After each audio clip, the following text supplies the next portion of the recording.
স্বাধীন কথার অর্থ খুঁজি। কবি উৎপল কুমার ধারা।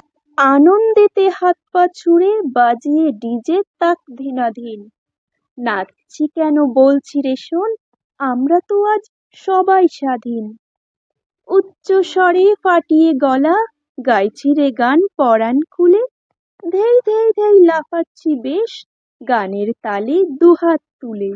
আমরা সবাই স্বাধীন রে আজ, বুক বাজিয়ে বলতে পারি। ফিস্টি করি দল বেঁধে সব, খাই রে চিকেন মাটন কারি। দৃশ্য দূষণ শব্দ দূষণ মানি না কো কেয়ার থোড়াই, চটুল গানের ছন্দে মাতি দম ফাটাফাট পটকা পোড়াই। 15ই আগস্ট দিনটা এলেই রং কাগজের সাজিয়ে মাচান, শুনতে থাকি মঞ্চে নেতার ভাষণ এবং আবৃত্তি গান। বিপ্লবীদের প্রতি